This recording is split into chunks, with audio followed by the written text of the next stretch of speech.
नमस्ते दोस्तों, आज हम बात करेंगे भारत के मिडिल क्लास की उन सच्चाई की जिनको हम सबसे छुपाया जा रहा है। एक सिक्के के दूसरे पहलू को नहीं दिखाया जा रहा है। एक तरफ बड़े बड़े करोड़पति को दिखाया जा रहा है, वहीं उसकी दूसरी साइड को नहीं दिखाया जा रहा है। आज हमारे देश की मीडिया क्या दिखा रही है? हमारे देश में मस्जिद में खुदाई, यहाँ खुदाई, वहाँ खुदाई, हर तरफ औरंगजेब बाबर को ढूंढने की कोशिश हो रही है। हमारे देश की रियल सच्चाई को छुपाया जा रहा है।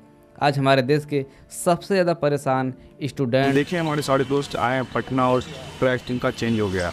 बच्चे खुद माहौल नहीं क्रिएट कर पा रहे हैं और बच्चे पढ़ाई छोड़ के कुछ और लाइन, आप समझ सकते हो, इसमें जाने की कोशिश ज़्यादा कर रहे हैं। आपने सुना कि पटना में आने के बाद ट्रैक चेंज हो जाता है क्या? मध्य प्रदेश के मंदसौर से किसान का एक वीडियो सोशल मीडिया पर काफी तेजी से वायरल हो रहा है, जिसमें किसान अपनी उपज की नीलामी कीमत से नाखुश नजर आ रहा है। वायरल वीडियो किसान, छोटे व्यापारी ज़्यादा हैं। मीडिया बड़े बड़े करोड़पति की रिसेप्शन पार्टी, शादी आदि को दिखाती है। हमारे देश में क्या हो रहा है, लोगों की समस्या क्या है और किन परेशानी से जूझ रहे हैं। हमारे देश के गरीब लोगों पर मीडिया पर्दा डालती आ रही है। केवल यह सब कुछ अच्छा ही चीज़ दिखाती है और जो निगेटिव रहती है देश के, उसको नहीं दिखाती है। आज मीडिया अपना कर्तव्य भूल गया है। भारत की मीडिया लोकतंत्र की कभी पहरेदार हुआ करती थी, लेकिन आज गोदी सेठों के गोद में बैठ करके सिर्फ तमाशा देखती है। 2014 के बाद देश को एक मजबूत प्रधानमंत्री मिले, जिनकी वजह से आज भारत विश्व गुरु बनने की दहलीज पर है।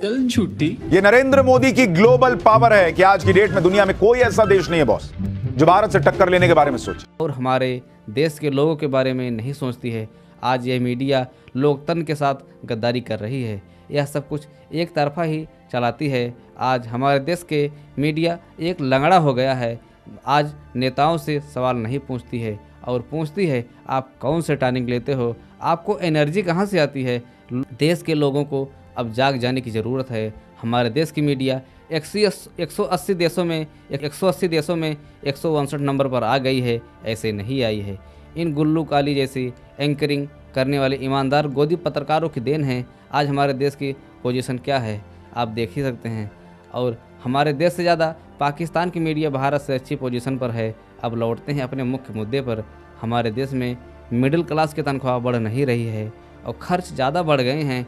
आज चावल, आटा, दाल, तेल के दाम और किराना के जो ज़रूरी सामान हैं वो एक मिडिल क्लास को बहुत ज़्यादा हाई महंगाई पर ख़रीद नहीं पाते हैं। वह सब कुछ के दाम बढ़ा रही हैं। कंपनी अपना मुनाफा बनाए रखने के लिए दो तरीका अपना रही है।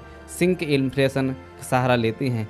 किसी वस्तु के साइज़ का पैकेट छोटा कर देते हैं और प्राइस जो है सेम रखते हैं। जैसे पहले पार्ले जी और बड़े बड़े मैगी के पैकेट आते थे, लेकिन आज आप खुद अपने आंखों से देख लीजिए, अब यह छोटे छोटे साइज़ में आने लगे हैं। और निरमा भी पहले बड़े पैकेट में आता था और साबुन आदि बहुत सी चीज़ें अब छोटे साइज़ में कर दिए हैं। आप लोगों को यह जानकर हैरानी होगी कि हर व्यक्ति टैक्स और डायरेक्ट इनडायरेक्ट देता है। जैसे बड़ी बड़ी कंपनियां सिर्फ मुनाफे पर टैक्स देती हैं। आज के शहंशाह अमिताभ बच्चन 2.91 करोड़ की ज़मीन खेती के नाम पर खरीदी है। टैक्स से बचने के लिए वह शाहरुख खान की बेटी सुहाना अपनी ज़मीन खरीद ली है टैक्स से बचने के लिए। ऐसे आपके जो तमाम हीरोज़ हैं, एक्टर एक्ट्रेस हैं, और ऐसे में तमाम हीरो एक्टर एक्ट्रेस जिसे आप अपना आइडल मानते हैं, वह देश से धोखा कर रहे हैं। आप अपने देश के टैक्स का पैसा का चोरी करके बचा रहे हैं। अपने देश का टैक्स का पैसा चोरी करके बचा रहे हैं। आप लोगों को डिसाइड करना चाहिए कि आप उनको हीरोज मानते हैं या नहीं मानते हैं। इन्हें देश के हीरो मानोगे या नहीं मानोगे, आप कमेंट करके बताएं। बड़े बड़े सेलिब्रिटी और कारपोरेट खुद को किसान घोषित कर देते हैं, असल में वो किसान नहीं हैं। टैक्स से बचने के लिए ऐसा करते हैं। आज हम गरीब और बेरोजगारी के संकट की बात करेंगे, गरीब की और जिनके सपनों की कमर टूट रही है, जिसे हम समझने के लिए भारत और चीन की तुलना करेंगे। आज भारत में बेरोजगारी दर की बहुत बड़ी समस्या बन चुकी है। नेशनल स्टैटिस्टिकल ऑफिस के मुताबिक 2023 में भारत में बेरोजगारी दर 3.1% गिर गई थी, जो खास करके यहाँ के एक अनएम्प्लॉयमेंट के लिए चिंताजनक बन चुकी है। इंडिया अनएम्प्लॉयमेंट रिपोर्ट 2024 के अनुसार 15 से 29 साल के युवाओं के लिए बेरोजगारी दर ज़्यादा हो गई है। मुताबिक 47% भारतीय ग्रेजुएट नौकरी के लायक हैं। चीन में विदेशी निवेश ज़्यादा आ रहे हैं, जिससे मैन्युफैक्चरिंग को बढ़ावा मिलता है। वहाँ के लिए रूल रेगुलेशन सरल हैं। भारत की बात करें, विदेशी कंपनियां कम निवेश कर रही हैं, जो धीरे धीरे जा रही हैं। सबसे बड़ा कारण यहाँ की रेगुलेशन ज़्यादा सख्त हैं, जो रोज़गार पैदा करने में अहम रोल निभाते हैं। भारत में रोजगारी विशेष रूप से युवाओं के बीच एक गंभीर समस्या बनी हुई है। यहाँ युवाओं के बीच डिप्रेशन, फ्रस्ट्रेशन का शिकार हो रहे हैं। SBI रिपोर्ट के अनुसार 2024 में गरीबी दर 5% से नीचे थी। वर्ल्ड बैंक के अनुसार गरीबी स्थिति ज़्यादा है, अभी भी चिंताजनक है, खासकर ग्रामीण और हाशिए पर रहने वाले समुदाय के लिए। वहीं भुखमरी की बात करें, ग्लोबल हंगर इंडेक्स के मुताबिक 127 देशों में 105वें स्थान पर है। भारत में माल न्यूट्रिशन और खाद्य सुरक्षा की एक गंभीर चुनौती है। भारत में लगभग 19.46 करोड़ लोग अंडर न्यूट्रिएंट हैं, जो आबादी के 13.4% हैं। इसके लिए सरकार mid day meal, national food security act जैसे कार्यक्रम चलाया। इसमें लीकेज और डिस्ट्रीब्यूशन पर गंभीर सवाल उठता है। भारत में अर्थव्यवस्था और शासन पर गहरा प्रभाव डालता है। 2024 भ्रष्टाचार धारणा सूचकांक की 180 देशों में 96 स्थान है और इसका स्कोर 38 है। भ्रष्टाचार और छोटे स्तर पर रिश्वत से लेकर के बड़े बड़े घोटाले तक फैला हुआ है, जो विकास और रोजगार सृजन को नष्ट कर देता है। मोदी गवर्नमेंट बहुत से MSME कंपनियों को फंड न देने पर कंपनियां बंद हो रही हैं और धीरे धीरे वो अपना अस्तित्व खत्म कर रही हैं। सरकार को इस पर ध्यान देना चाहिए। मोदी सरकार अच्छे दिन का तो पता नहीं, पर यह सुनिए, यूपी के प्रयागराज में अनिल पाइप बनाने वाली फैक्ट्री में काम करते थे। सरकार की उदासीनता से घाटे में जाती फैक्ट्री आखिरकार बंद हो गई। इस वजह से अनिल और उसकी तरह फैक्ट्री के 73 लोग बेरोजगार हो गए। ये कहानी सिर्फ अनिल की नहीं है।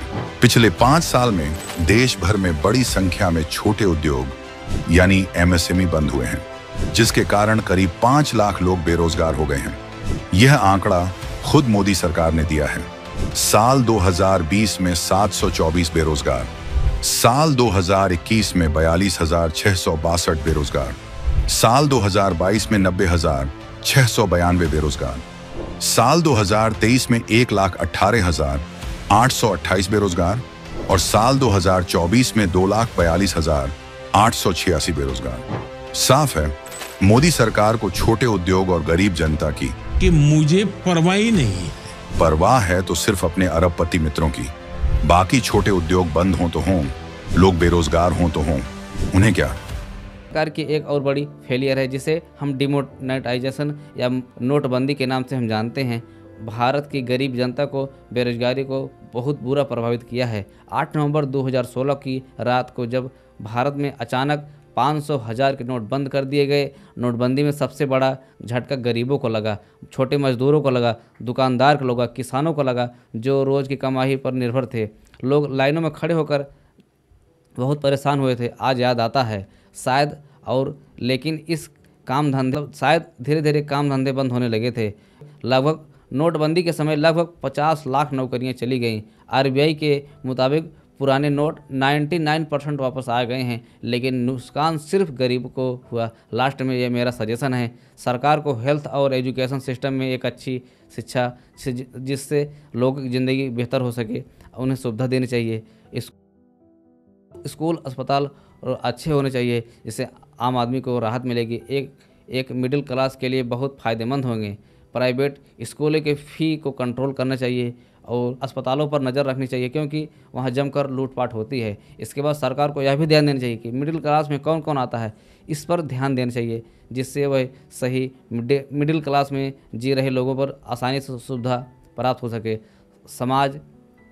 समाज में समान व्यवहार और समाज में समान सम्मान मिलना चाहिए। एक नई ज़िंदगी जी सकें और लाइफ में अपने सपनों को जी सकें। और मेरी यही इस वीडियो को लास्ट में, आप मेरी इस वीडियो को कहाँ से देख रहे हैं कमेंट करें और बताएं वीडियो कैसी लगी। वीडियो को दूसरे तक पहुँचाएं ताकि देश की सच्चाई को और उजागर हो सके। मेरे इस वीडियो को सब्सक्राइब करें, लाइक करें। धन्यवाद।